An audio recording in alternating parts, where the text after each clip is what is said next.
Opposition کے کسی بھی رہنما کے بیان کو توڑ مڑوڑ کے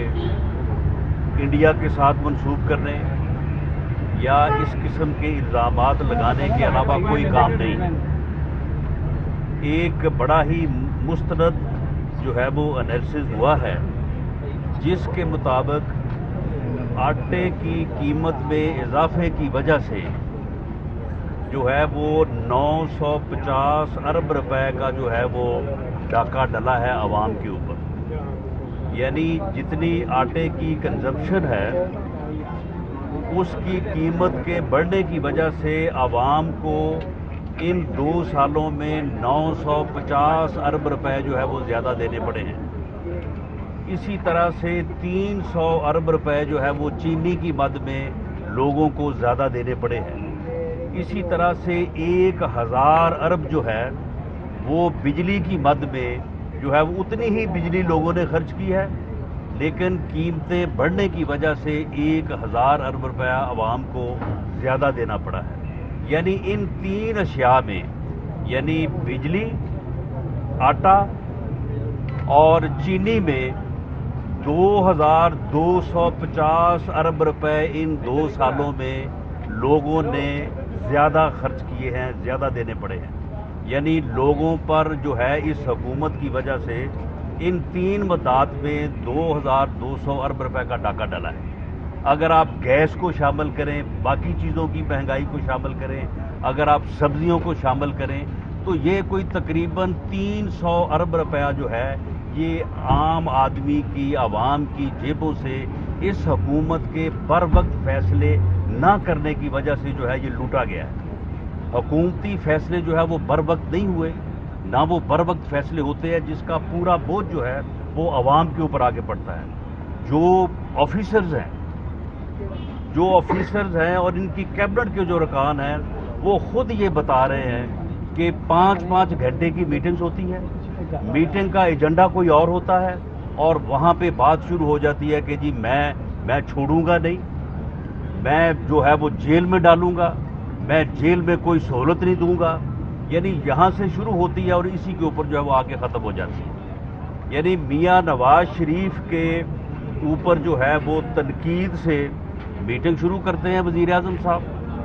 اور اگر وہاں پہ ایجنڈا آئٹم یہ ہو کہ جناب گندم کی شارٹیج ہے، گندم جو ہے وہ بر وقت اگر امپورٹ نہ ہوئی تو جناب لوگوں کو جو ہے وہ جو آٹا نہیں ملے گا، وہ کہتے ہیں میں کسی کو نہیں چھوڑوں گا، میں سب کو جیل بھیج دوں گا،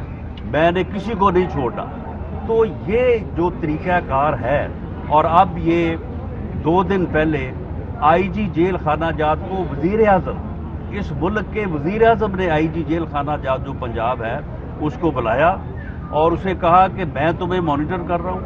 میں نے آئی بی جو ہے وہ جیل کے باہر اور اندر بٹھائی ہوئی ہے، اگر میاں شہباز شریف کو، حمزہ شہباز شریف کو آپ نے کوئی سہولت دی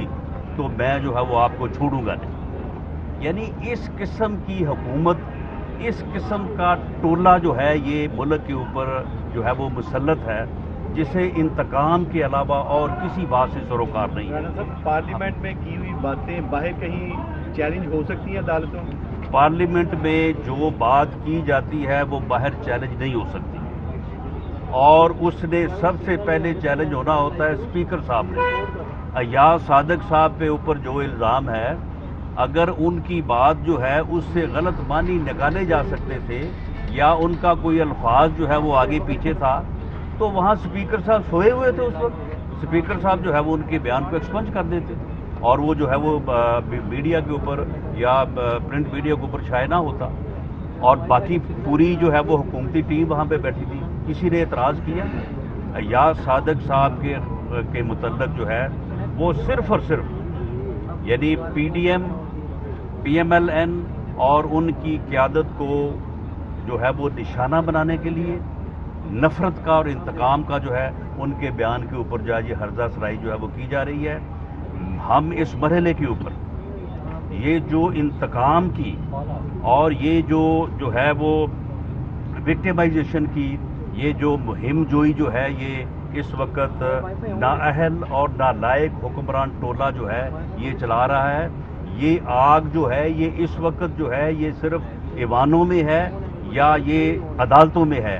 یہ آگ جو ہے, انتقام کی آگ جو ہے, یہ گلی محلوں تک جو ہے جو جب پھیل جائے گی تو پھر جو ہے وہ حالات جو ہے وہ کسی کے بس میں نہیں رہیں گے. میری چیف جسٹس آف پاکستان سے, چاروں ہائی کورٹس کے چیف جسٹس صاحبان سے, چیئرمین نیب سے, آرمی چیف سے, سب سے یہ اپیل ہے کہ وہ اس صورتحال کو دیکھیں کہ انتقام اور نفرت میں غرق ایک نالائق اور نہل ٹولہ جو ہے وہ اس ملک کے اوپر مسلط ہے. اسے اپنے مخالفین اور اپوزیشن کے خلاف جو ہے وہ انتقام لینے اور ان کے خلاف جو ہے وہ روزنہ, یعنی ترجمانوں کی ایک فوج ظفر موج ہے جن کو صرف اس کام پہ لگایا گیا ہے کہ آپ نے صبح 9-10 بجے سے لے کے رات 9-10 بجے تک جو ہے اپوزیشن کو گالیاں دینی ہے, اپنے پاس سے بیانیاں بنانا ہے, اور وہ شروع ہو جاتے ہیں اور صبح سے لے کے شام تک یہی کام ہو رہا ہے. کوئی پبلک ویلفیئر کا کام نہیں ہو رہا, کوئی گورننس کا کام نہیں ہو رہا, ہر طرف جو ہے وہ انارکی کی سی صورتحال ہے. اس صورتحال کو اگر بر وقت جو ہے اس کو اگر نہ روکا گیا تو اس کے جو حالات ہیں وہ انتہائی جو ہے وہ گمبھیر ہو سکتے ہیں, جس سے ملک اور قوم کا بنیادی نقصان ہو سکتا ہے. انڈیا کا میڈیا جو ہے وہ ایاز صادق صاحب کے کسی بیان کو اٹھائے اور اس کو پراپاگیٹ کرنے کے لیے جو ہے وہ ہماری پوری حکومت اس بات پہ لگ جائے تو پھر لازمی بات ہے پھر وہ فواد چودھری کے جب بیان کو اٹھائیں گے تو وہاں پہ پھر ان کی خاموشی ہے. میں سمجھتا ہوں کہ یہ روش غلط ہے. اپوزیشن کو غدار قرار دینا, اپوزیشن کے خلاف اس قسم کی انتقامی کارروائیاں کرنا, میرا نہیں خیال کہ دنیا میں کوئی ایسی مثال ہوگی کہ کوئی حکمران اس حد تک گرا ہوگا, اس حد تک جو ہے وہ نیچے جو ہے وہ انتقام میں گرا ہوگا.